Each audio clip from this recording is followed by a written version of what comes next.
Okay, so picture this. You're on your phone, you find something you want, and you just tap that buy button. You see a little loading spinner for what, a split second? And then boom, confirmed. But underneath that one simple tap is a mind-bendingly complex journey. Today, welcome to This Explainer, where we're going to explore the incredible story of how two teenage brothers from Ireland practically rebuilt the internet's entire economic infrastructure from the ground up. Okay, let's dive into this. What actually goes down in those few milliseconds after you hit buy? Well, your money is instantly routed across borders. It's jumping through acquiring banks, fraud detection algorithms, and sovereign payment networks. It's this invisible, highly complex pipework of global digital payments happening in the literal blink of an eye. And sitting at the absolute center of this web is one of the most valuable, yet honestly least understood companies on Earth, Stripe. So, just how valuable are we talking? Following a recent secondary stock sale, Stripe hit a staggering valuation of $159 billion. But you know what? The valuation isn't even the most mind-blowing number here. Listen to this. Last year alone, a total volume of $1.9 trillion passed through Stripe's servers. To put that into perspective, that is roughly 1.6% of the entire global GDP, just quietly running through a single private company. Right, moving into part one, invisible pipes and the developer's nightmare. And this brilliantly illustrates the root of the problem. If you were a startup trying to accept money online before 2010, it was an absolute nightmare.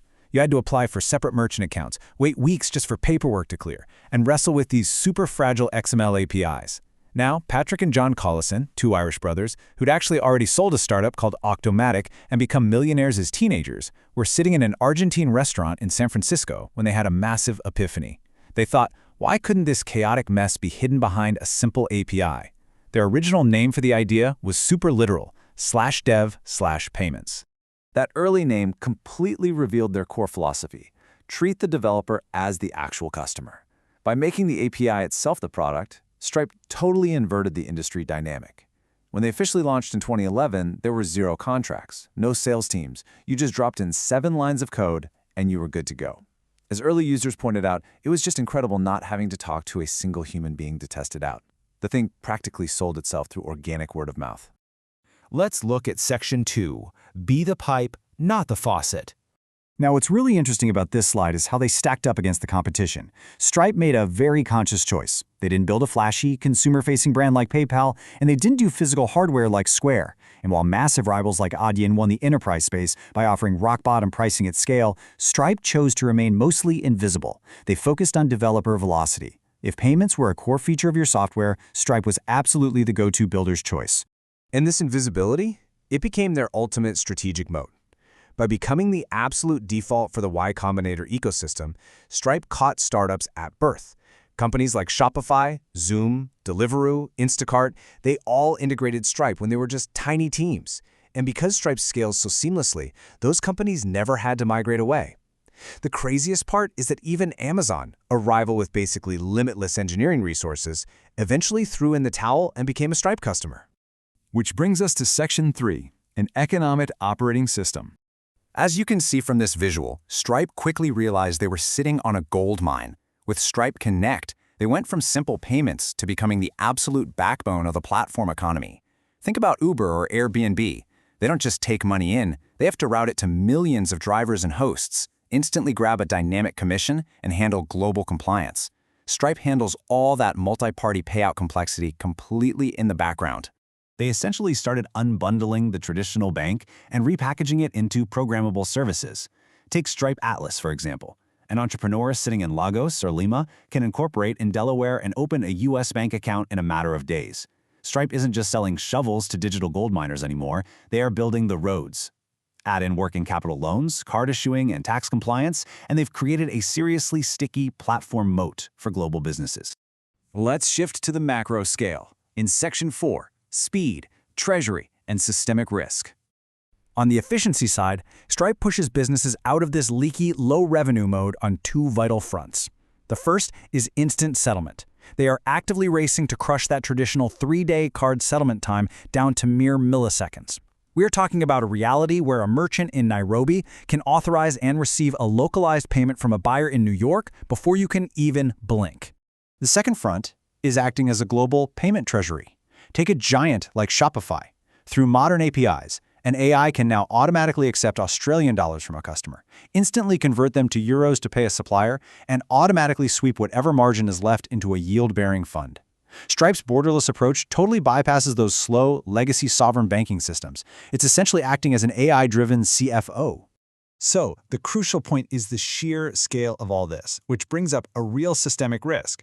Stripe now powers over 5 million businesses, including 90% of the Dow Jones.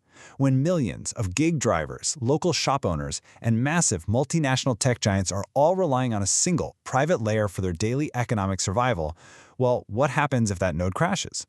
The line between a simple software company and a systemically important financial institution has basically vanished. Okay, Section 5, Wildcards, Crypto and AI Agents. So here we have two massive technological shifts. First up is the stablecoin revolution. Now, Stripe dropped Bitcoin years ago, but they have returned to crypto in a billion-dollar way. Why? Because they recognize that stablecoins are software-defined money. By using assets like USDC behind the scenes, Stripe is creating an instant, auditable settlement layer that totally bypasses the 19th century correspondent banking system. It lets fintechs launch globally by default.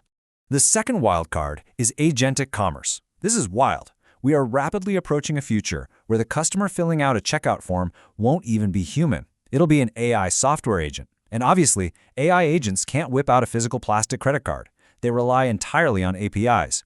Stripe is actively preparing for an internet dominated by machine-to-machine commerce, where software initiates the vast majority of economic transactions. Let's move to and see how this builds into our final section, the future economic sublayer.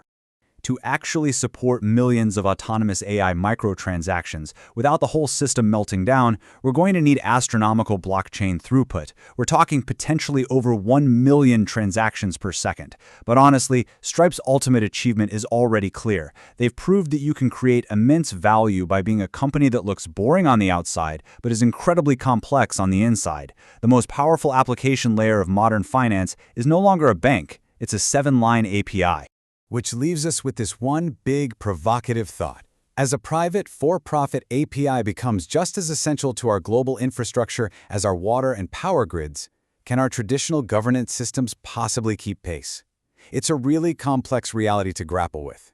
If you enjoyed this explainer, I highly encourage you to keep exploring this on your own, and always keep questioning the invisible systems running silently behind your screens.